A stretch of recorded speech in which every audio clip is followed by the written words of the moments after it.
لله وحده والصلاة والسلام على من لا نبي بعده أما بعد فأعوذ بالله السميع العليم من الشيطان الرجيم بسم الله الرحمن الرحيم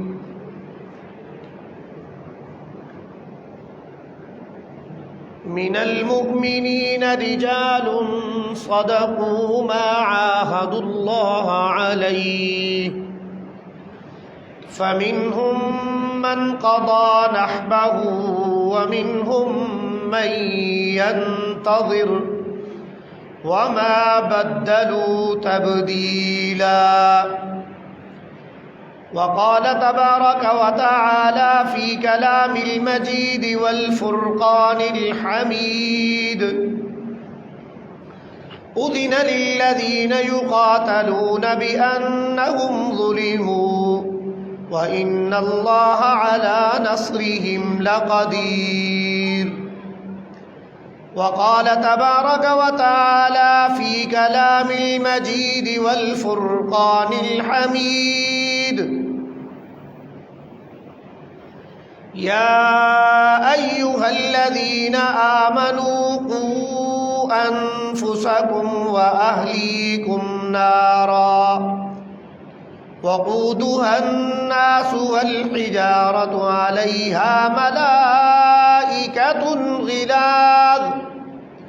عليها ملائكة غلاظ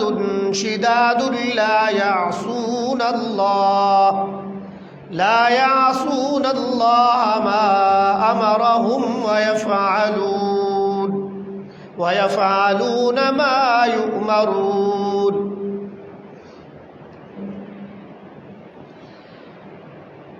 وقال تبارك وتعالى في كلام المجيد والفرقان الحميد يا أيها الذين آمنوا لا تلهكم أموالكم ولا أولادكم عن ذكر الله. وقال تبارك وتعالى في مقام آخر ألهاكم التكاثر حتى زرتم المقابر كلا سوف تعلمون ثم كلا سوف تعلمون كلا لو تعلمون علم اليقين لترون الجحيم ثم لترونها عين اليقين ثم لتسألن يومئذ عن النعيم. وقال النبي صلى الله عليه وسلم كل مولود يولد على فطرة الإسلام فأبواه يهودانه أو ينصرانه أو يمجسانه أو كما قال عليه الصلاة والسلام. صدق الله العظيم وصدق رسوله النبي الكريم الأمين ونحن على ذلك من الشاهدين والشاكرين والحمد لله رب العالمين. جہاں تک احباب میری آواز کو سماعت کر رہے ہیں تمام احباب محبت اور عقیدت کے ساتھ حضور نبی رحمت صلی اللہ علیہ وسلم کی ذات اقدس پر نماز والا درود شریف پڑھ لیں. اللہم صلی علی محمد وعلی آل محمد کما صلیت علی ابراہیم وعلی آل ابراہیم انک حمید مجید. اللهم بارك على محمد وعلى آل محمد كما باركت على إبراهيم وعلى آل إبراهيم إنك حميد مجيد. جس دور پہ نازاں تھی دنیا اب ہم وہ زمانہ بھول گئے، جس طور پہ نازاں تھی دنیا اب ہم وہ زمانہ بھول گئے، اوروں کو جگانا یاد رہا خود ہوش میں آنا بھول گئے۔ منہ دیکھ لیا آئینے میں پر داغ نہ دیکھا سینے میں، دل ایسا لگایا جینے میں مرنے کو مسلمان بھول گئے۔ آذان تو اب بھی ہوتی ہے مسجد کی فضا میں اے انور،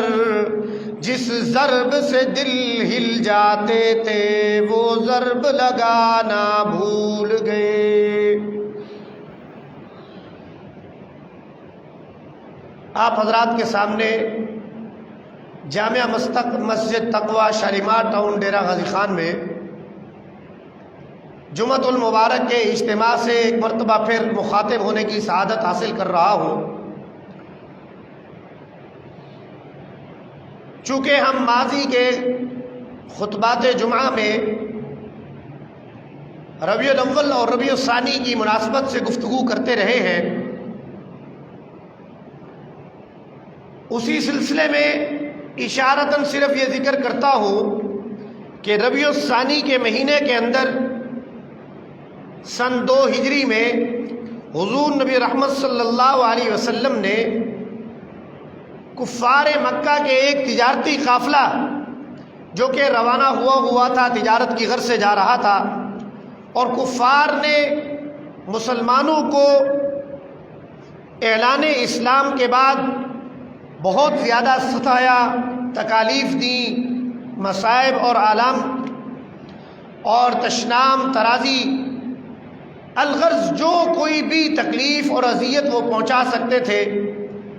وہ مسلمانوں کو اور ہادی عالم صلی اللہ علیہ وسلم کو انہوں نے پہنچائی، جس کے نتیجے میں حضور نبی رحمت صلی اللہ علیہ وسلم نے یہ فیصلہ فرمایا اللہ تعالیٰ کے حکم سے کہ مسلمان اب ہجرت کر جائیں۔ پہلے ہجرت حبشہ ہوئی،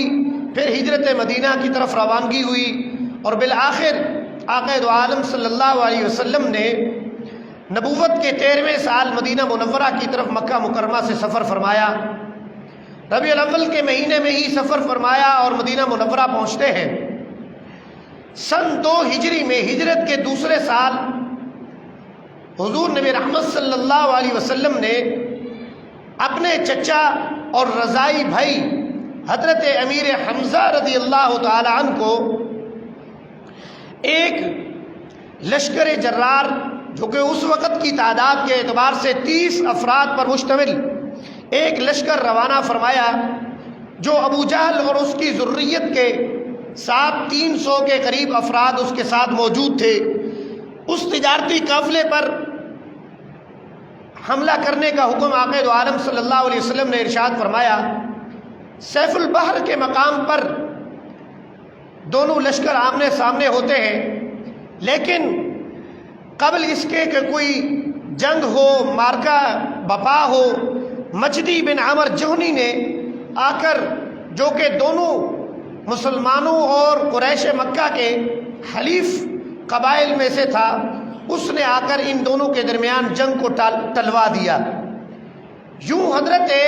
امیر حمزہ رضی اللہ تعالی عنہ، جنہیں سید الشہداء کا بھی خطاب دیا گیا ہے آقا دو عالم صلی اللہ علیہ وسلم کی طرف سے، اور حضور نبی رحمت صلی اللہ علیہ وسلم کے چچا زاد بھائی بھی ہیں، چچا بھی ہیں، اور ساتھ میں رضائی بھائی بھی ہیں، اور پھر اس کے ساتھ حضور نبی رحمت صلی اللہ علیہ وسلم کے اس فیصلے کی برکت کی وجہ سے حضرت امیر حمزہ لشکر اسلام کے پہلے امیر اور سپہ سالار یا آرمی چیف بھی بنے ہیں، جنہوں نے جا کے دشمنان اسلام کے اوپر حملہ آور ہوئے۔ اسی طرح ربیع الثانی ہی کے مہینہ کے اندر حضرت ابو عبیدہ رضی اللہ تعالی عنہ، حضرت ابو عبیدہ ابن الجراح رضی اللہ تعالیٰ عنہ کو آقا دو عالم صلی اللہ علیہ وسلم نے سن 6 ہجری میں ایک سریہ دے کر روانہ فرمایا کہ وہ جا کر بنی ثعلبہ اور بنی انمار کے جو لوگ ہیں وہ عراق کے اطراف میں رہنے والے ہیں، وہاں پر خشک سالی ہوئی، بھوک اور افلاس کا دورہ ہوا، تو وہ باہم مل بیٹھ کر انہوں نے منصوبہ بندی کی کہ ہم جا کر اہل مدینہ کے مال مویشیوں کو چرا لیں اور اپنے گزر اوقات کا انتظام کر لیں۔ آقا دو عالم صلی اللہ علیہ وسلم کو خبر ہوئی تو حضور نبی رحمت صلی اللہ علیہ وسلم نے حضرت ابو عبیدہ ابن الجراح رضی اللہ تعالیٰ عنہ کی قیادت اور سرکردگی میں لشکر اسلام روانہ فرمایا۔ جب بنو ثعلبہ اور انمار کو یہ خبر ہوئی کہ اب مسلمانوں کا قافلہ روانہ ہو چکا ہے تو وہ پھر بھاگ گئے اور وادیوں کے اندر منتشر ہوئے۔ ایک فرد مسلمانوں کے ہاتھ لگا جو مشرف با اسلام ہو گیا۔ اسی طرح حضور نبی رحمت صلی اللہ علیہ وسلم نے ایک سریہ، یاد رہے کہ جس جنگ میں، جس لڑائی کے اندر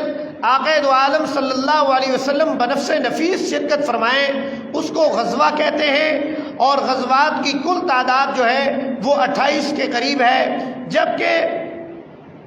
ابو ہاشم سندھی نے اپنی کتاب کے اندر اور اس کی تحقیق کے مطابق جو سرایا ہیں یا بعوث ہیں ان کی تعداد 77 ہے، جس میں آقا دو عالم صلی اللہ علیہ وسلم نے شرکت نہیں فرمائی، لیکن آقا دو عالم صلی اللہ علیہ وسلم نے صحابہ کرام کی سرکردگی اور قیادت کے اندر دشمنان اسلام کی سرکوبی کے لیے لشکر اسلام کو روانہ فرمایا۔ تیسرا سرایہ جو ربیع الثانی کے اندر نکلتا ہے وہ بھی سن 6 ہجری میں حضرت حضور نبی رحمت صلی اللہ علیہ وسلم کے غلام اور آپ صلی اللہ علیہ وسلم کے آزاد کردہ غلام حضرت زید ابن حارثہ رضی اللہ تعالیٰ عنہ ہیں، ان کی قیادت میں آقا دو عالم صلی اللہ علیہ وسلم نے جموں کی طرف ایک قافلے کو روانہ فرمایا، اور جس نے بنی سلیم کی جو سرکشی اور عدوانیت تھی اس کی سرکوبی کرنی تھی۔ جب وادی النخل میں حضرت سیدنا زید ابن حارثہ رضی اللہ تعالیٰ عنہ لشکر اسلام کے ساتھ پہنچتے ہیں تو وہاں پر ایک حلیمہ نامی بنی مزینہ کے خاندان کی قبیلے کی ایک خاتون حلیمہ نامی نے آ کر آپ رضی اللہ تعالیٰ عنہ کو بتایا کہ بنی سلیم کا لشکر فلاں مقام پر لنگر انداز ہوا ہے۔ چنانچہ اہل اسلام ان کی طرف لپکے گئے تو انہوں نے مسلمانوں کے لشکر کو آتے ہوئے دیکھ کر وہ بھاگ کھڑے ہوئے وادیوں میں منتشر ہو گئے۔ اس کے نتیجہ میں 2 افراد حلیمہ اور اس کے خاوند جو ہے وہ گرفتار اور اسیر ہو گئے، جبکہ مال غنیمت کثیر تعداد میں مسلمانوں کے ہاتھ لگا، اور آقا دو عالم صلی اللہ علیہ وسلم نے حضرت جو حلیمہ تھی ان کو، جنہوں نے خبر دی تھی، اطلاع دی تھی، لشکر اسلام کی مدد اور معاونت کی تھی، ان کو اور ان کے خاوند کو آزاد فرما دیا، مال غنیمت کو مسلمانوں میں تقسیم کر دیا۔ یہ مختصر سی گفتگو کے بعد آج کی جمعۃ المبارک کی جو موضوع ہے اس میں 2 اہم باتوں پر گفتگو کرنا چاہتا ہوں۔ پہلی بات تو یہ ہے کہ میں نے سورہ احزاب کی آیت کریمہ پڑھی ہے، اور پھر اسی طریقے سے ایک آیت کریمہ پڑھی کہ جس میں اللہ تبارک و تعالی رب العزت نے مسلمانوں کو قتال کا اور جہاد کا حکم ارشاد فرمایا۔ وہ تو اس سیرت کے باب میں اور ربیع الثانی کے باب میں اس کا ذکر ہو گیا ہے، مزید تفصیلی گفتگو انشاءاللہ آمدہ جمعہ میں کریں گے، لیکن موجودہ صورتحال کے تناظر میں جو گفتگو میں کرنا چاہتا ہوں وہ یہ ہے کہ قرآن کریم کی جو آیت کریمہ میں نے پڑھی، من المؤمنین رجال صدقوا ما عاهدوا اللہ علیہ فمنهم من قضى نحبه ومنهم من ينتظر وما بدلوا تبدیلا۔ اہل ایمان کی صفت یہ ہے کہ وہ دین اسلام کے اوپر اپنی جانوں کو وارتے ہوئے چلے جاتے ہیں، جب کبھی ان کو قربانی دینے کے لیے ان کی منادی کرا دی جاتی ہے، جب ان کو بلایا جاتا ہے کہ نصرت اسلام کے لیے، دفاع اسلام کے لیے، مسلمانوں کی مدد اور نصرت کے لیے، حق کلمہ اسلام کے اعلاء اور برتری اور بالادستی کے لیے میدان عمل میں آ جائیں تو وہ بغیر کسی لیت اور لال کے میدان میں کود پڑتے ہیں۔ قرآن کریم نے منظر کشی یہ کی کہ وہ اہل ایمان جو ہیں ان میں سے کچھ لوگ ایسے ہیں جنہوں نے رب تعالیٰ سے کیا ہوا اپنا وعدہ پورا کر دیا ہے۔ صدقوا ما عاهدوا اللہ علیہ فمنهم من قضى نحبه ومنهم من ينتظر وما بدلوا تبدیلا۔ کچھ لوگ تو ایسے ہیں جو اپنی جانوں تک کی قربانی دے کر دین اسلام کی سربلندی کے لیے میدان عمل میں اترے اور کامیاب اور فوز اور فلاح پا چکے ہیں، اور کچھ لوگ ایسے ہیں جو ابھی انتظار میں ہیں کہ کب ہمیں موقع میسر آئے اور کب ہمارے لیے شہادت کی جو نعمت عظمیٰ ہے وہ ہمارے نصیب میں آ جائے گی، ہمارے مقدر میں آئے گی۔ وہ انتظار کر رہے ہیں لیکن ان کا ایمان تبدیل نہیں ہوتا۔ چنانچہ شاعر اس نے اسی لیے کہا نا کہ شہادت گہے الفت ہے، شہادت گہے الفت ہے، قدم رکھنا مسلمانی کے اندر یہ کوئی آسان نہیں ہے کہ انسان مسلمان ہو جائے، ہلکا بگوش اسلام ہو جائے اور پھر کہے کہ اس کے اوپر کوئی آزمائش، کوئی امتحان، کوئی ابتلا، کوئی تکلیف بھی نہیں آئے گی۔ ایسا ہرگز نہیں ہے۔ شہادت ہے مطلوب مقصود مومن، نہ مال غنیمت نہ کشور کشائی۔ جو مسلمان ہے، جو اہل ایمان ہے، اس کی تو خوشبختی ہے، سعادت مندی یہ ہے کہ وہ اللہ تبارک و تعالی رب العزت کے اندر کے راستے کے اندر دین اسلام کی سربلندی کے لیے اپنی جان کو قربان کر دے۔ اور پھر قرآن کریم میں اللہ تعالیٰ نے یہ بھی ارشاد فرمایا، بسم اللہ الرحمن الرحیم، ان اللہ اشترى من المؤمنین انفسهم واموالهم بان لهم الجنہ، کہ رب تعالیٰ نے اہل اسلام کو خرید لیا ہے، ان کی جان اور ان کے مال کو جنت کے بدلے میں، کہ وعدہ فرما دیا اللہ تعالیٰ نے کہ میں تمہیں جنت عطا کروں گا، شرط یہ ہے کہ تم اپنی جان اور اپنے مال کو میرے راستے میں قربان کر دو، خرچ کرتے جاؤ، اپنے آپ کو وقف کر دو میرے راستے میں۔ اور پھر حضور نبی رحمت صلی اللہ علیہ وسلم کی حیات طیبہ کا ہم جائزہ لیتے ہیں تو آقا دو عالم صلی اللہ علیہ وسلم بار بار یہ دعا فرمایا کرتے تھے کہ اللہ مجھے شہادت کی موت عطا فرما اور پھر مجھے زندہ فرما، پھر مجھے جو ہے وہ شہادت نصیب فرما، پھر مجھے زندگی عطا فرما۔ یہ دعا فرماتے تھے، کیوں؟ اس لیے کہ شہید کے خون کا پہلا قطرہ ابھی گرتا ہی نہیں ہے کہ اس کے تمام گناہوں کی مغفرت اور بخشش ہو جاتی ہے۔ اب ہم دیکھیں موجودہ حالات کے اندر، گزشتہ برس 7 اکتوبر سے سرزمین فلسطین کے اوپر جو ایک قیامت صغریٰ اور کبریٰ بپا ہوئی ہے کہ اہل اسلام کے اوپر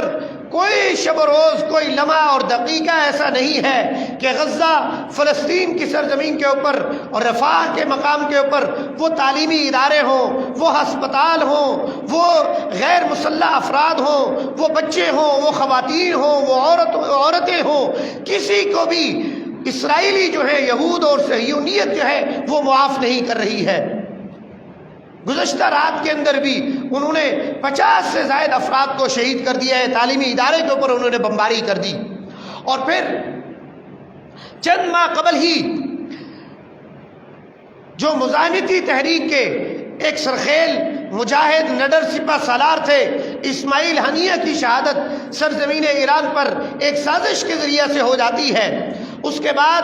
جب حماس نے اپنا سپہ سالار یحییٰ سنوار کو منتخب کیا، چن لیا، اس یحییٰ سنوار کی بھی گزشتہ روز شہادت ہو گئی ہے۔ ان کا ایک بیان کا ایک ٹکڑا فیس بک کے اوپر اور سوشل میڈیا کے اوپر وائرل ہے،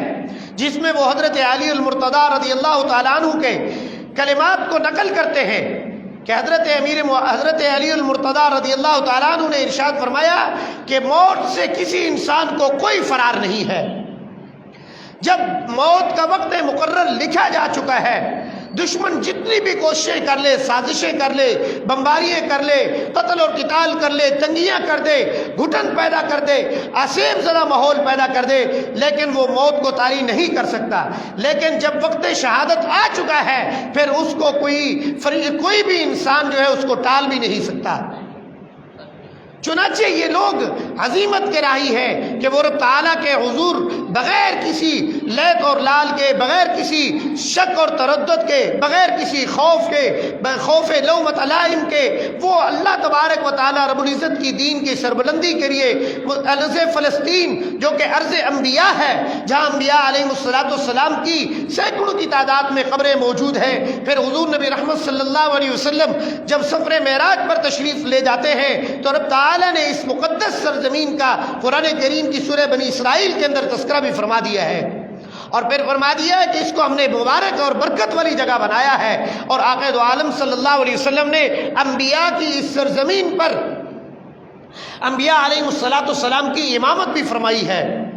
اور یہی نہیں ہے بلکہ آقا دو عالم صلی اللہ علیہ وسلم کے دم قدم سے اس سرزمین کو اس قدر برکت اور عظیمت اور اس کو جو ہے شرف حاصل ہے کہ اہل اسلام اس کے دفاع کے لیے جوق در جوق اپنی جانوں کو نچھاور کرتے چلے جاتے ہیں۔ سوء اتفاق کی بات ہے، ظاہر ہے زمانے کے وقت کے گزرنے کے ساتھ ساتھ زبوں طاری ہوتی ہے، دین اسلام کی جو اساسی روح تھی وہ مفقود ہوتی چلی گئی ہے۔ میں نے جو آیات کریمہ تلاوت کی ہیں ان پر گفتگو کروں گا، لیکن اس موضوع کو مکمل کرتے ہوئے کہ اہل عرب نے سرزمین فلسطین کے جو افراد تھے، جب یہودیوں نے یہ سازش بنی اور تیار کی، یہ جال تیار کیا سلطنت عثمانیہ کو جکڑنے کے لیے کہ تم ہم سے دولت لے لو، مال لے لو، لیکن ہمیں فلسطین کے اندر اپنا آباد کاری کرنے کی اجازت دے دو، لیکن قربان جائیے سلطان عبد الحمید نے باوجود اس کے کہ انظر سلطنت عثمانیہ کے اوپر زبوں معاشی طاری تھی، سیاسی طاری تھی، داخلی طور پر مصائب کے علام کے شکار تھے، لیکن انہوں نے کہا کہ میں ایک مشت بھی زمین کا سودا نہیں کروں گا۔ لیکن اہل عرب نے چونکہ ظاہر افراد کا اس زمانے میں نقل و حمل کا سلسلہ جاری تھا، لوگ آتے جاتے تھے، ذاتی طور پر خود ہی خود افراد نے زمینیں بیچنی شروع کر دی پیسوں کی لالچ میں آ کر۔ بر صغیر کے اہل علم حضرات نے، جن میں حضرت مولانا اشرف علی تھانوی رحمۃ اللہ علیہ اور دیگر اکابر نے اہل عرب کو متنبہ کیا تھا کہ اپنی سرزمین یہودیوں کے ہاتھ ہرگز نہ بیچیں۔ آج یہ یہاں رہنے کے لیے آ رہے ہیں، سر چھپانے کی جگہ ڈھونڈ رہے ہیں، کر یہ تمہارے سروں کو نوچنا شروع کر دیں گے، دبوچنا شروع کر دیں گے۔ اور ان اہل حق کی، اہل بصیرت کی وہ نظر جو تھی وہ آج یقینی طور پر سچ ثابت ہو رہی ہے کہ سرزمین بھی ہماری ہے، اہل اسلام کی ہے، اہل فلسطین اور اہل عرب کی ہے، لیکن وہاں پر عرصہ حیات جو ہے وہ اہل فلسطین کے اوپر اسرائیلیوں نے، اور اسرائیلیوں کے جو حواریجین ہیں، امریکہ ہے، برطانیہ اور جرمنی اور دیگر کفار الکفر ملت واحدہ کی مثال بن کر مسلمانوں کے اوپر عرصہ حیات کو تنگ کیے بیٹھے ہیں۔ اقوام متحدہ کی رپورٹ ہے کہ لاکھوں کی تعداد کے اندر مسلمان بھوک کا شکار ہیں، اور 3.5 لاکھ سے زائد ان لوگوں کا انہوں نے کہا کہ وہ انتہائی شدید تکلیف کی حالت میں ہے کہ قریب ہے کہ ان کو موت لاحق ہو جائے۔ نہ ادھر کوئی امدادی سامان پہنچنے دیتے ہیں، خوراک پہنچ سکے، ادویات وہاں پر پہنچ سکے، کوئی مدد اور نصرت کی کوئی فضا نہیں ہے۔ اہل اسلام اور ممالک اسلام جو اسلامی ممالک ہیں ان کی کلیدی ذمہ داری ہے کہ وہ مسلمانان فلسطین کی مدد اور نصرت کے لیے عملی اقدامات کریں، دعاؤں کا بھی اہتمام کریں، مالی اعتبار سے بھی ان کی مدد کریں، اخلاقی اعتبار سے بھی جو مدد ہو سکتی ہو اس کو فریضے کو سر انجام دینے کی کوشش کریں۔ سوء اتفاق ہے کہ سارا کا سارے عالم اسلام کے اندر داخلی انتشار ہے کہ کفر نے مسلمانوں کو IMF کے ذریعہ سے اپنے پنجے کے اندر مضبوط جکڑا ہوا ہے۔ کوئی مسلمان ملک سر اٹھا کر بات کرنے کی جسارت نہیں کر سکتا ہے کہ وہ کسی بھی اعتبار سے عملی اقدام کر کے اہل فلسطین کی مدد اور نصرت کے اسباب کو پیدا کریں۔ لیکن ہم اہل اسلام کے لیے، اہل پاکستان کے لیے، ہمارے لیے کیا ضروری ہے؟ یہ وقت آج ان پر طاری ہے، کل ہم پہ بھی طاری ہو سکتا ہے، ہمارے اوپر بھی یہ مشکل تکلیف آ سکتی ہے، چونکہ جتنے بھی عالم اسلام کے ممالک ہیں ان میں سب سے جو کھٹکتا ہوا تارا یا آنکھ کا ایک کانٹا معلوم ہوتا ہے اہل کفر کو، اہل مغرب کو، وہ ملک پاکستان ہے، مملکت خداداد پاکستان ہے کہ یہ پہلی اسلامی ایٹمی طاقت والا ملک ہے۔ پھر یہاں کے جو اہل اسلام ہیں وہ دین اسلام کے لیے اپنی جان، مال، عزت، آبرو سب کچھ قربان کرنے کے لیے تیار رہتے ہیں۔ ان کی یہ کوشش اور سازش ہے کہ مسلمانوں کو گروہوں میں سیاسی اعتبار سے، مذہبی اعتبار سے، لسانی اعتبار سے، علاقائی اور طبقاتی اعتبار سے، صوبوں کے اعتبار سے تقسیم کر دیا جائے اور پھر ان کے اوپر حکمرانی، اپنی حق اور حکمرانی کو غالب کر دیا جائے، ان کو دبوچ دیا جائے۔ اللہ تبارک و تعالیٰ رب العزت ان کی سازشوں کو ناکام اور نامراد فرمائیں گے انشاءاللہ، چونکہ مملکت پاکستان کلمہ اسلام کے نام پر بنا ہے۔ اور پھر رب تعالیٰ نے سورہ الفتح میں اور سورہ توبہ کے اندر بھی آیت کریمہ موجود ہے کہ اللہ تعالیٰ نے ارشاد فرمایا کہ هو الذی ارسل رسولہ بالہدی ودین الحق لیظہرہ علی الدین کلہ ولو کرہ المشرکون، کہ اہل کفر اور اہل شرک چاہے ناپسند کرے اس بات کو، لیکن دین حق کا غلبہ ہو کر رہے گا۔ میں نے جو تیسرے موضوع پر بات کرنی ہے وہ ہے قرآن کریم کے اندر اللہ تبارک و تعالیٰ رب العزت نے سورہ التحریم کے اندر اور دیگر مقامات کے اوپر سورۃ التکاثر کی تلاوت کی، سورہ المنافقون میں اور دیگر کئی صورتوں کے اندر آیات کریمہ کی بڑی تعداد موجود ہے جس میں رب تعالیٰ نے حکم دیا ہے کہ تربیت اولاد کی فکر کریں، اپنی اولاد کی تربیت کا اہتمام کریں۔ نشاندہی اللہ تعالیٰ نے فرمائی ہے فَلَا تُعْجِبْكَ أَمْوَالُهُمْ وَأَوْلَادُهُمْ، تمہیں اولاد اور مال اور اولاد کی کثرت تمہیں جو ہے دھوکے میں نہ ڈالے۔ انما الحیات الدنیا لعب ولہو، دنیا کی زندگی جو ہے وہ کھیل کود ہے۔ پھر فرمایا انما اموالکم واولادکم فتنہ، مال اور اولاد تمہارے لیے آزمائش ہے، امتحان ہے۔ پھر جو سورۃ تحریم کی آیت کریمہ میں نے تلاوت کی ہے اس میں اللہ تبارک و تعالیٰ رب العزت نے ارشاد فرمایا بسم اللہ الرحمن الرحیم یا ایھا الذین آمنوا قوا انفسکم واہلیکم نارا، اے اہل ایمان خود اپنے آپ کو اور اپنے گھر والوں کو آگ سے بچا لو۔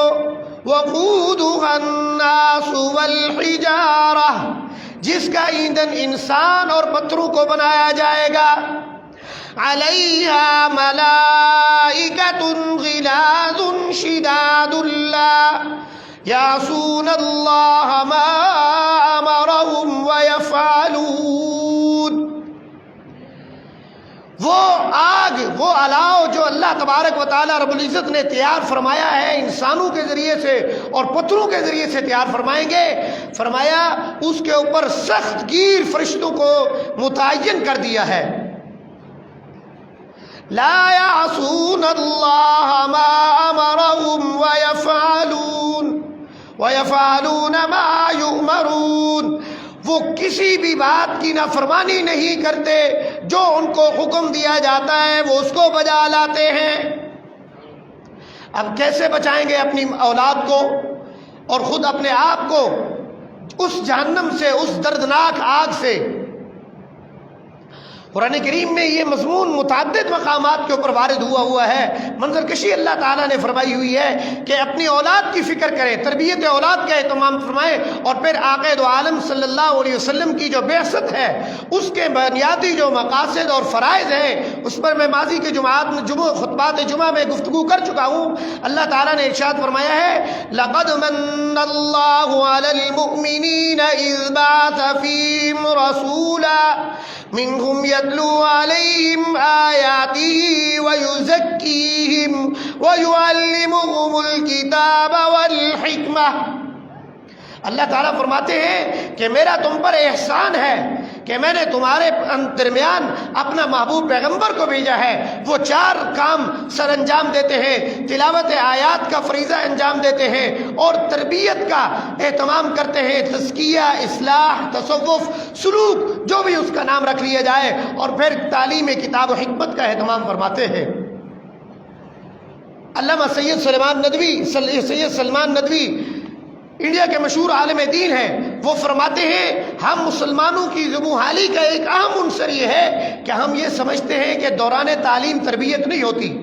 پہلے قرآن پڑھائیں، مدرسے میں ناظرہ بچوں کو پڑھا دیں، پھر سکول میں ان کو بھیج دیں، پھر جوان ہوں گے یا بوڑھے ہوں گے، نوکری شوکری کمانے کے بعد بڑھاپے کی عمر میں جب ڈھل جائیں گے پھر ان کو تبلیغ میں وقت لگوا دیں گے، یا کسی صوفی کے یا کسی بزرگ کے ہاتھ پر اس کو بیعت کر لے گا تو اس کا بیڑا پار ہو جائے گا۔ جبکہ ایسا ہرگز نہیں ہے۔ آقا دو عالم صلی اللہ علیہ وسلم کے یہ جو چاروں فرائض منصبی ہے، ان کا بیک وقت جاری رہنا، بیک وقت ان کے اوپر کام کرنا لازم اور ضروری ہے۔ اس سلسلے میں جو اہم ترین عمل ہے، سب سے پہلے یہ ہے کہ ہمیں خود دین کا، جو ہم اس آگ سے بچ سکے جو اللہ تعالیٰ نے الاؤ تیار کیا ہوا ہے، اس کے لیے لازم اور ضروری ہے کہ ہم دین کی تعلیم حاصل کریں، اور اس میں عمر کی کسی حصے کی قید نہیں ہے۔ سالہ سال ہو جاتے ہیں افراد نماز پڑھتے ہیں، لیکن نماز پڑھنے کا طریقہ معلوم نہیں ہے۔ التحیات کو التحیات پڑھ دیتے ہیں، الحمد کو الحمد پڑھتے ہیں، ربی جعلنی کو ربی جعلنی ربی جعلنی، ایک زبر زیر شد مد کے فرق اور تغیر کی وجہ سے نماز باطل ہونے کا خدشہ لاحق ہو جاتا ہے۔ لیکن حرام ہے کہ کوئی چاہے کہ وہ کہے گا کہ میں جا کے امام صاحب سے، مولوی صاحب سے اپنی نماز درست کراؤں گا، تو وہ کہے گا دیکھیے اس نے 40 سال نماز پڑھی ہے لیکن حضرت صاحب کو نماز پڑھنی نہیں آتی، نماز آتی نہیں ہے۔ یہ شرم اور عار جو ہے، اس کو پس پش ڈالنے کا حکم قرآن کریم نے دیا ہے۔ فَاسْأَلُوا أَهْلَ الذِّكْرِ إِن كُنتُمْ لَا تَعْلَمُونَ، اہل ذکر سے معلوم کیجئے اگر تم نہیں جانتے۔ اور پھر آقا دو عالم صلی اللہ علیہ وسلم کے پاس جو حدیث جبرائیل تمام کتب سیاہ ستہ کے اندر موجود ہے، حضرت جبرائیل علیہ السلام آقا دو عالم صلی اللہ علیہ وسلم کے پاس تشریف لاتے ہیں، گرد آلود ان کے اوپر جو ہے حالت اور کیفیت ہوتی ہے، دو زانو ہو کر تشریف فرما ہوتے ہیں، اور پھر آقا دو عالم صلی اللہ علیہ وسلم سے اسلام کے بارے میں، ایمان کے بارے میں، احسان کے بارے میں، اور قیامت کے بارے میں، اور قیامت کی نشانیوں کے بارے میں استفسار اور سوال کرتے ہیں۔ آقا دو عالم صلی اللہ علیہ وسلم ان کے جوابات عنایت فرماتے ہیں، پھر ساتھ میں سوال بھی کیا اور جواب بھی دے رہے ہیں۔ سوال کرتے ہیں، جواب کے جواب میں کہتے ہیں صدقت یا رسول اللہ صلی اللہ علیہ وسلم، آپ نے سچ فرمایا۔ صحابہ حیرت اور استعجاب میں مبتلا ہے، عجیب سوال کرنے والا ہے، سوال بھی کر رہا ہے اور جواب بھی خود ہی دے رہا ہے، تصدیق بھی خود کر رہا ہے۔ جب وہ چلے جاتے ہیں تو آقا دو عالم صلی اللہ علیہ وسلم نے صحابہ کرام سے استفسار فرمایا، معلوم ہے تمہیں کہ یہ کون تھا جو سوال کرنے والا سائل کون تھے؟ انہوں نے کہا اللہ اور اللہ کے رسول بہتر جانتے ہیں۔ آقا دو عالم صلی اللہ علیہ وسلم نے فرمایا انہ جبرائیل علیہ السلام آتاکم یعلمکم دینکم، یہ جبرائیل علیہ السلام تھے، تمہیں دین سیکھنے کا طریقہ بتلا رہے تھے۔